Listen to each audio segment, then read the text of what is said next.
جی اس بات پر آنے کے لیے اور دنیا میں بات چل جاوے، دنیا کا باطل ٹوٹ جاوے، اس کے لیے بھیڑ اکثریت کی ضرورت نہیں ہے، مٹھی بھر آدمی چاہیے۔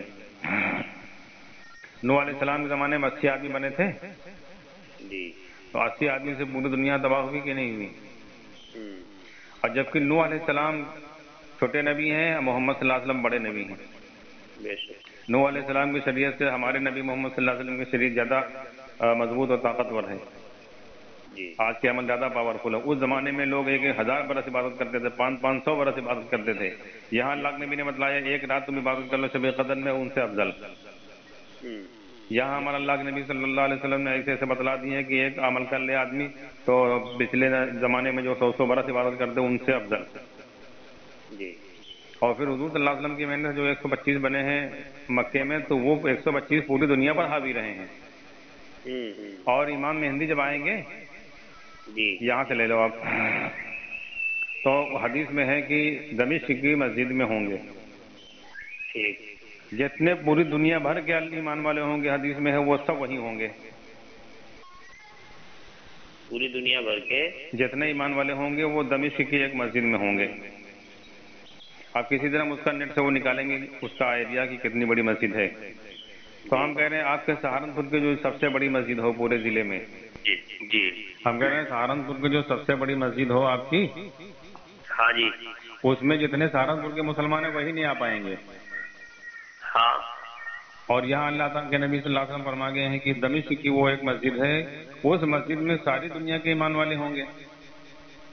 ٹھیک ٹھیک ٹھیک آپ یہ یعنی فیصلہ بہت کریں کم کہ ہوں گے۔ آپ یہ فیصلہ کریں کہ اس وقت پوری دنیا میں ایمان والا کون کون ہے، ہاں کیونکہ حدیث میں ہے ان کا ساتھ صرف ایمان والے دیں گے، امام مہدی اور عیسیٰ علیہ السلام کا، اور سارے جمع ہوں گے دمشق کی مسجد میں۔ جی جی باہر دجال کی فوجیں لگی ہوں گی اور دجال خود بھی ٹھیک پڑاؤ ڈالے ہوگا۔ ٹھیک آپ اندازہ لگاؤ امام مہدی علیہ السلام کے ساتھ میں جو اس وقت کے ایمان والے ہوں گے، دجال جیسا طاقتور باطل کا جو باپ بن کر آئے گا وہ سب چکنا چور ہو جائے گا ان کے مقابلے میں۔ تو آج اندازہ لگاؤ آج کی حکومتیں، آج کی باطل کا جو تم کہہ رہے ہو وہ تو تمہاری گاڑ میں گھسے جا رہے ہیں، ہاں ان کا مقابلہ تم نہیں کر پا رہے ہو۔ وہ دجال کو چکنا چور کر دیں گے، دجال کو تہس نہس کر دیں گے، اس کو گرفتار کر کے عیسیٰ علیہ السلام قتل کر دیں گے، ان کی ساری فوجوں کو ختم کر دیں گے، ساری دنیا میں غلبہ حاصل کر لیں گے، جبکہ اس وقت اپنے اسباب والے اور ٹیکنالوجی والے عروج پر ہوں گے۔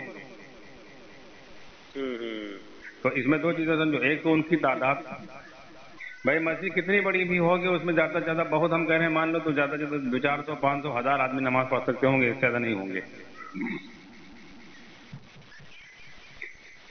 وہ اتنے تعداد جو ہوگی وہ پوری دنیا پر غالب ہوگی اور دجال جیسی قوت پر غالب آ جائے گی۔ آج تم کہہ رہے ہو کہ دنیا میں کوئی ایمان والا نہیں ہے، یہ ہم نبیوں والا کام کریں تو تمہارے نبیوں والے کام کی طاقت کہاں چلی گئی؟ تو اصل بات دیکھو لوگ اسی دھوکے میں ہیں، بھیڑ اور اکثریت بس، اور یہ اس کا جھانسا دیتے ہیں، اس سے کوئی مسئلہ حل ہونے والا نہیں امت کا۔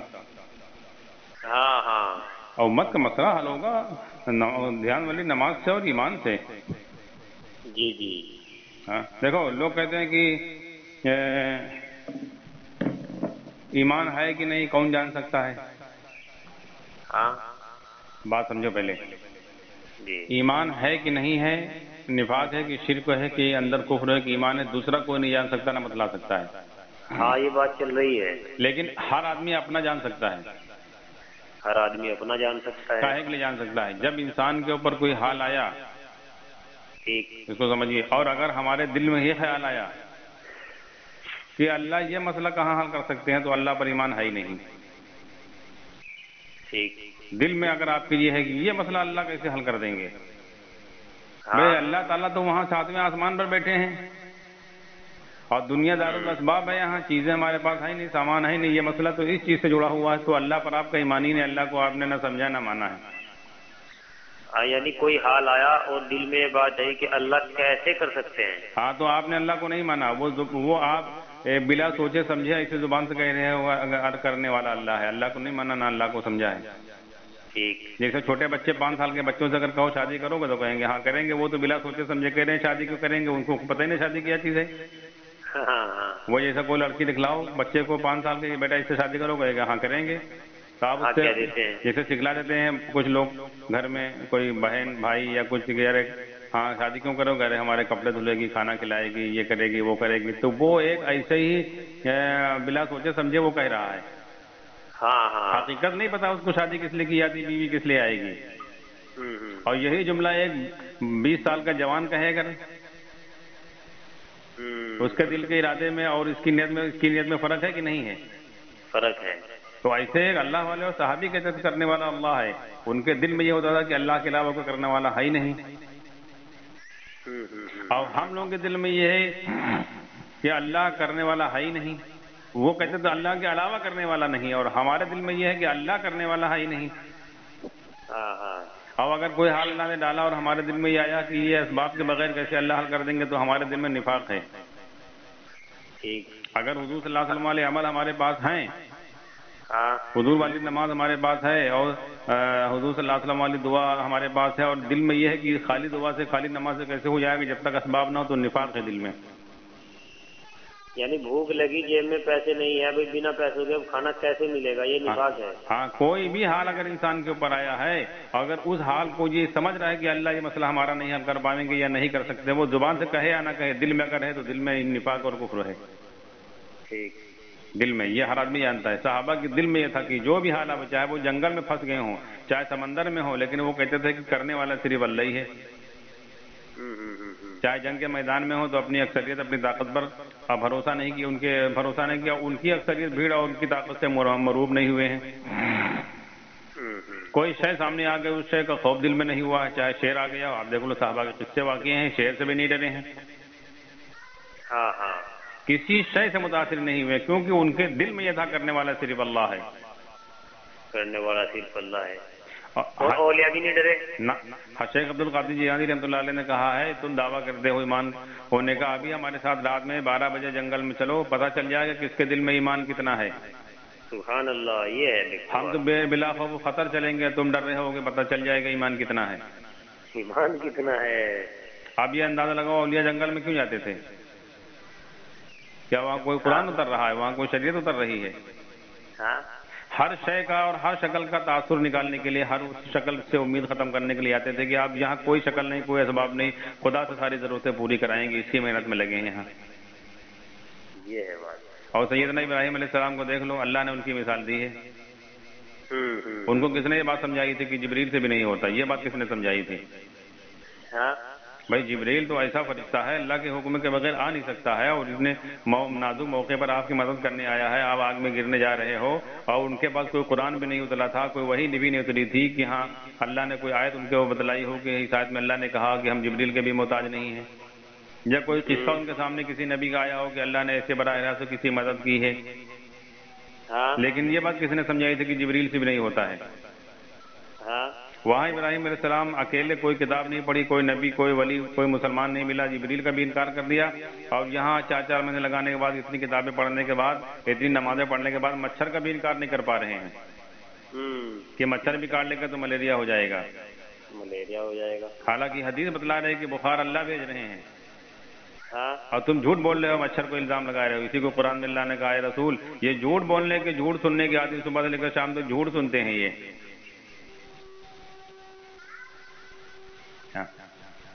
تو دل میں ایمان کس کے ہے؟ دوسرا تو نہیں کہہ سکتا، لیکن آدمی خود دیکھ لے کہ ہمارے اوپر اللہ نے ہاتھ ڈالا ہے کسی بھی قسم کا، ہمیں اللہ پر اطمینان ہے کہ نہیں ہمارا اللہ مسئلہ یہ حل کر دیں گے. آپ نبیوں کے حالات سے دیکھ لو، حضرت ایوب علیہ السلام کتنے دن بیمار رہے، لیکن اللہ پر پورا اطمینان تھا کہ نہیں بغیر دوا کے اللہ ٹھیک کریں گے. جیسے اللہ سے کہا ویسے اللہ نے ٹھیک کیا کہ نہیں کیا؟ یہ کچھ قرآن کے قصے ہیں. ایوب علیہ السلام نے کوئی دوا کھا کر نہیں اللہ سے دعا مانگی تھی کہ پہلے کوئی دوا منگواتے جڑی بوٹی کی، وہ تو نبی تھے، وہ تو جبریل سے مشورہ کر سکتے تھے. اور انہوں نے سنت بھی چھوڑ دی نا. ہاں ان کے مطابق. ہاں لیکن اللہ سے کہا کہ نہیں کہا، اور یقین تھا کہ جیسے اللہ سے کہیں گے ٹھیک کریں گے. اس لیے کہہ بھی نہیں رہے تھے. موسیٰ علیہ السلام جب وہاں دریا کنارے کھڑے ہیں تو کیا کہہ رہے تھے؟ کرنے والا صرف اللہ ہے، ہمارے ساتھ اللہ ہے. جی. یہ نہیں کہا کہ تم اپنا کوئی انتظام کرو، اسباب کرو. اپنے ساتھیوں سے نہیں کہا کہ تم اسباب میں لگو، ہم اللہ سے دعا مانگ رہے ہیں. بلکہ یہ کہا کہ اللہ ہمارے ساتھ میں ہے. ہاں تم ہتھیار سنبھال کے رکھو. ہاں یہ نہیں کہا کہ یہ بھی نہیں کہا ارے اب ہم کیا بتلائیں، یہ پتہ نہیں تھا پہلے سے کہ دریا آگے پڑ جائے گا ورنہ ہم کو انتظام کر کے آتے ہیں، اب تو بھی اب کیا کریں مجبوری ہے چلو اللہ مانگو. یہ بھی نہیں کہا کوئی جملہ، کہا نہیں اللہ ہمارے ساتھ میں، پورے اطمینان پورے وسوع پوری قوت پوری طاقت کے ساتھ کہہ رہے ہیں اللہ ہمارے ساتھ میں ہے. جیسا کہ آج کے زمانے میں کسی کے پاس پنڈبی ہوتی، ناؤ ہوتی، کوئی کشتی ہوتی، وہ کہتا کہ نہیں ہم تو باہر جائیں گے. اس سے زیادہ یقین اور اطمینان سے موسیٰ علیہ السلام کہہ رہے ہیں اللہ ہمارے ساتھ میں. یہ اگر دل میں اطمینان ہے ایسے موقع پر تو ایمان ہے ورنہ نہیں ہے. ورنہ نہیں ہے. ہاں اچھا حضرت یہاں قوم گھبرا رہی تھی تو ان کی کیا کہیں گے آپ؟ قوم دائی نہیں تھی، قوم نبی نہیں تھی. نبی جو کلمے کی دعوت دے گا، جو چیلنج کرے گا اس کو اللہ دیکھیں گے. قوم کے نبی کی تابع داری کرنے والی تھی اور ابھی ایمان بنایا جا رہا تھا، ابھی ان کا ایمان مکمل نہیں ہوا. ایمان مکمل جب ہوا جب پار ہو کر وہاں پہنچ گئے ہیں. ٹھیک دیکھ لیا ہے. دیکھ لیا جیسے بدر تک اللہ تعالیٰ نے یا ایھا الناس کہا، جب بدر میں کر کے دیکھ لیا تب صحابہ کو بھی اطمینان ہو گیا اللہ کرنے والا، تب کہا یا ایھا الذین آمنوا. اچھا ہاں مولانا یوسف کے بیان میں ہے کہ وہ فرماتے تھے کہ صحابہ بدر سے پہلے خوف کا یہ عالم تھا کہ بیت الخلاء جاتے تھے تو ہتھیار لگا کر سوتے تھے، ہتھیار لگا کر کھانا کھاتے تھے، ہتھیار لگا کر. وہ کہتے تھے یہ خوف کب ختم ہوگا. اور جب بدر میں اللہ نے کر کے دکھلا دیا سارے ہتھیار اتار کر رکھ دیے. اب کسریٰ کے دربار میں ایسے چلے جا رہے ہیں ٹوٹی تلوار لے کر. ہاں ٹوٹی تلوار لے گئے اور اکیلے صاحب اکیلے. تو وہ وہاں اب ان کا ایمان سکھلایا جا رہا تھا. ہاں ایک بات کا ذہن ان کا بن گیا تھا کہ اللہ کرنے والا ہے. جب موسیٰ علیہ السلام نے کہا یہ بات کہ اللہ ہمارے ساتھ میں، تو قوم نے یہ نہیں کہا اللہ کیسے کر دیں گے. پھر قوم کا لاؤ دکھلاؤ کہیں لکھا ہو کہ قوم نے کہا ہو کہ اللہ ایسے کیسے کر دیں گے. پھر ہاں پھر کوئی چوں چرا نہیں کی. دیکھو یہی سمجھنا، ایمان اور یقین میں یہی فرق ہے. ایمان یہ ہے کہ ہم مانتے ہیں کہ اللہ کرنے والا، یقین یہ ہے جب کر کے دیکھ لیں گے پورا اطمینان ہو جائے گا اللہ کرنے والا ہے.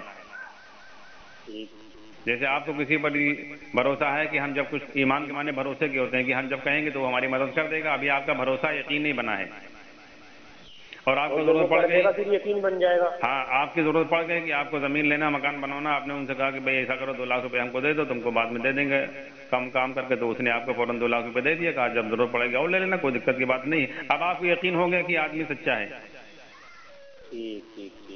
ابھی ایمان تھا، ابھی بھروسہ تھا، صرف یقین میں اب آ گئی بات. تو وہاں وہاں موسیٰ علیہ السلام ایمان سکھلا رہے تھے، ایمان بن رہا تھا اور ایمان تھا. کیونکہ جب موسیٰ علیہ السلام نے یہ بات کہی اللہ ہمارے ساتھ میں، تو قوم نے یہ نہیں کہا کہ اللہ کیسے کر دے گا بغیر اسباب کے. پھر اسباب کا یقین نکل چکا تھا. سمجھ گیا نا. یہ نبی تو ایمان یقین سب پہ اعلیٰ درجے پر تھے. یہ بات صحیح ہے. ان کا ایمان بن چکا تھا کرنے والا اللہ ہے. ورنہ جیسے آج کے مسلمان سے کہو اللہ کرنے والا رہے گا، پھر اللہ اسے کہاں کر دیں گے. ہاں یہ نفاق ہے. یہ نفاق ہے، یہ کفر ہے. وہاں ان کی قوم نے یہ بات نہیں کہی موسیٰ علیہ السلام سے پھر اللہ ایسے کیسے کر دیں گے، اس میں ڈوب کے تو مر جائیں گے، کوئی انتظام نہیں، کوئی بچنے کا سہارا نہیں، تو اللہ ایسے کیسے کر دیں گے. یہ نہیں کہا قوم نے. کہا ٹھیک ہے جب اللہ ہے ہمارے ساتھ میں تو کوئی ضرورت ہی نہیں. یہ نہیں کہا موسیٰ علیہ السلام نے کہ ہم تمہارے ساتھ میں ہیں. اللہ ساتھ میں ہے، اللہ ساتھ میں ہے. اور پھر وہاں پہنچ گئے تو اللہ تعالیٰ نے کتاب اتار دی. اب یقین میں آ گئے وہ بات کی جیسے موسیٰ علیہ السلام 25 سال سے سمجھا رہے تھے اللہ ساتھ میں، اللہ کرنے والا ہے. وہ اللہ جو ایسا ہے جو کر کے دکھلا چکا ہے، وہ اللہ نے کر کے دکھلایا. تو یہ اندر کی بات ہے. بیماری آئی، اب اگر آپ کا یقین یہ ہے کہ اللہ بیماری کا حال لانے بھیجا ہے تو شفا کا بھی اللہ کے یہاں سے نظام ہے. مگر ہم لوگ اس کا ڈاکٹر پر بھروسہ کر کے چلتے ہیں. اگر ڈاکٹر نے کہہ دیا کہ ٹھیک ہو جائے گا تو ہم کو بھروسہ، ڈاکٹر نے کہہ دیا لا علاج ہے، اب ہم مایوس ہو گئے. ڈاکٹر کی بات پر یقین کر کے امید نا امید دل میں بیٹھاتے ہیں. اللہ پر نہیں بھروسہ ہے کہ اللہ نے بیماری بھیجی، اللہ شفا بھیجیں گے، چاہے ظاہر میں موت بھیجنے چاہے شفا بھیجنے، ان کی مرضی ہے. لیکن ڈاکٹر کی طرف جو ہوں گے ڈاکٹر نے کہہ دیا اب یقین ہو گیا. اسی طریقے سے اگر کوئی مقدمے میں پھنس گیا آدمی، اب وکیل نے کہہ دیا کہ صاحب اس میں تو آپ نہیں بچ سکتے، اس میں تو آپ کو سزا ہونی ہے. اب آدمی مایوس ہو گیا، وکیل کے کہنے سے مایوس ہو گیا. وکیل نے کہا گھبراؤ نہیں، ہم اس میں چھڑا لیں گے، آپ 1 لاکھ روپے تو ہم چٹکیوں میں کام کرائیں گے، آپ کا گارنٹی لیتے ہیں ہم. اب وہ آدمی وکیل پہ یقین کر کے 1 لاکھ روپے کا انتظام کرے گا، چاہے ادھار لے، چاہے زیور بیچے، چاہے زمین بیچے، چاہے قرضہ لے، وہ لے گا کیونکہ وکیل کی بات پر یقین ہے. نبی کی بات پر یقین نہیں ہے.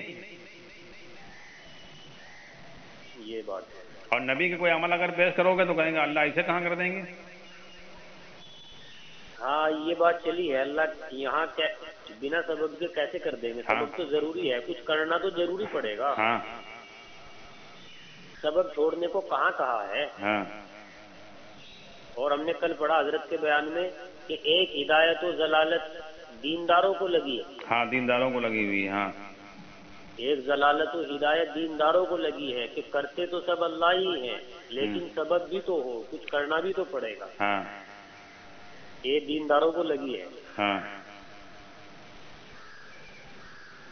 اصل بات ہدایت اسی کو کہتے ہیں کہ انسان کی زندگی کا بننا اور کامیابی کا ملنا وہ سب حضور صلی اللہ علیہ وسلم والے عمل سے ہونا دکھلائی دے، یہی ہدایت ہے، یہ ہدایت ہے۔ اور مال و اسباب سے اگر آدمی کو سب چیزیں کامیابی نظر آ رہی ہے وہ اندر دلالت ہے، داڑھی چاہے اتنی بڑی رکھا ہے، کرتا پجامہ چاہے یہ سب پہنے ہوں، ہاں یہ دل کا نور ہے۔ ہاں دل کا نور یہ ہے کہ محمد صلی اللہ علیہ وسلم والے عمل سے پرورش نظر آ رہی ہو۔ ہاں دل کے نور کو ہی ہدایت کہتے ہیں۔ ہاں اب جو کچھ آج ہماری آنکھیں چیزوں میں دیکھ رہی ہیں وہ سب محمد صلی اللہ علیہ وسلم کے اعمال میں دیکھ رہی ہیں، ہاں یہ اثر ہے۔